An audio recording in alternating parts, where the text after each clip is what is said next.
In 2006, Keith Barron found the largest gold deposit in Ecuador's history and sold his stake for almost $200 million. Now he's back, and he's looking for more.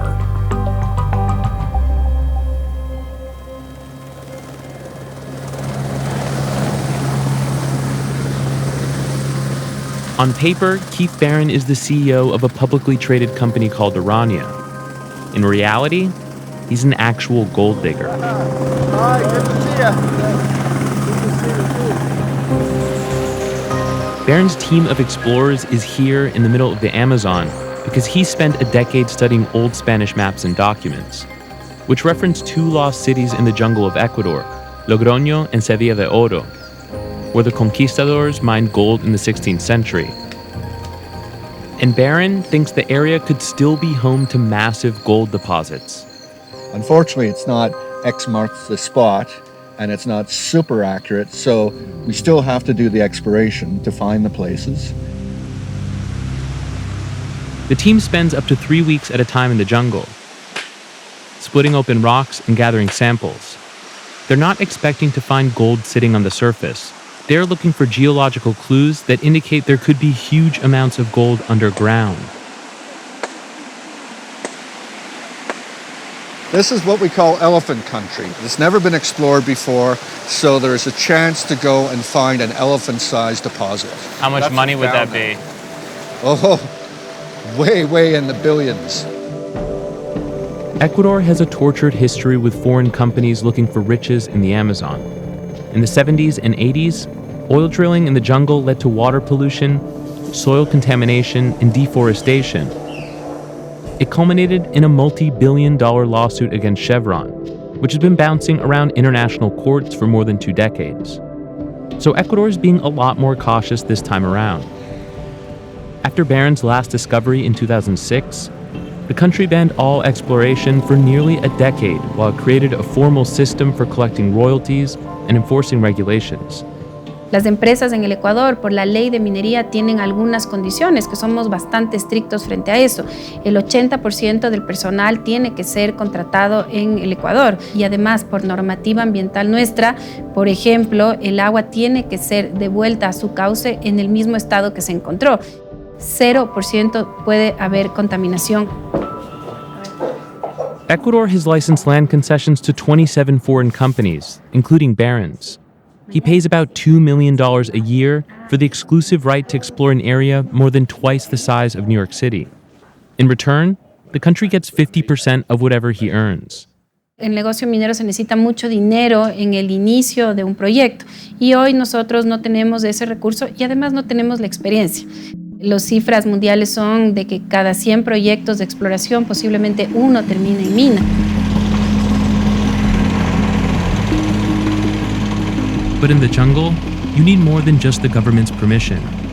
There are indigenous people who live here too. Do you ever think about the optics and dynamics of this? White man going into indigenous community? No, I don't think it's like that at all. I mean, I'm not King Leopold going into Belgian Congo. If you don't have social license to operate, you're pretty much not going to operate. I'm in a foreign country, and I have to respect the stakeholders. Hola, ¿cómo estás? The land Barron is exploring overlaps with the territory of an indigenous people called the Shuar, who've traditionally opposed commercial activity in the Amazon. But a growing number of indigenous leaders have recently changed their mind about people like Barron. Perfecto. Gracias. Bienvenido en este pueblo Shuar de las Cascadas. Ruben Pitiu is one of those leaders. He's the president of OSHE, a Shuar organization with almost 20,000 members. La pobreza es galopante en mi pueblo. Por eso, yo me siento feliz que ustedes hayan llegado para que escuchen de nuestra voz que el pueblo Shuar no está en contra de la minería en el Ecuador.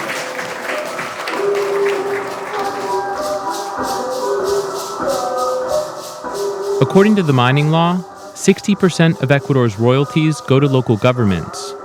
There's currently no guarantee that money ends up in the hands of indigenous communities, but mining can mean jobs for people that desperately need them. No se preocupa por cómo se afecta la selva buscar petróleo, buscar oro y otros minerales. No podemos dañar nuestra selva, pero tampoco podemos morir cuidando la selva en total desigualdad de oportunidades. El pueblo Shuar no puede quedar solamente sentado en la selva. Necesitan plata. No, necesitamos involucrarnos en estos procesos. And foreigners need all the help they can get.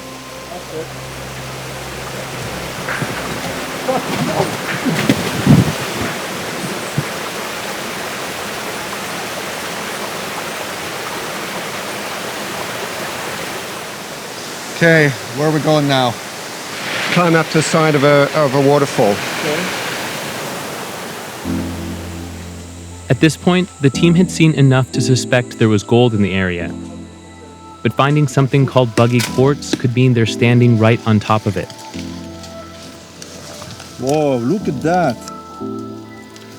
This is a vuggy quartz, which is like an injection and a sedimentary rock. Can you smell it? Can I smell it? I love the smell of gold in the morning. Well, very well done to find this. Needle in a haystack. Yeah, it is. Bloody hell, man. On Friday, Barron's company announced that this area will likely be the first it's going to drill. The team, meanwhile, is still in the Amazon, hoping to eventually stumble upon whatever's left of the two lost cities, and whatever else is hiding underground. My favorite thing about the job is actually finding something. The eureka moment, and it's only happened a couple of times in my life, and it would be great to do such a thing again.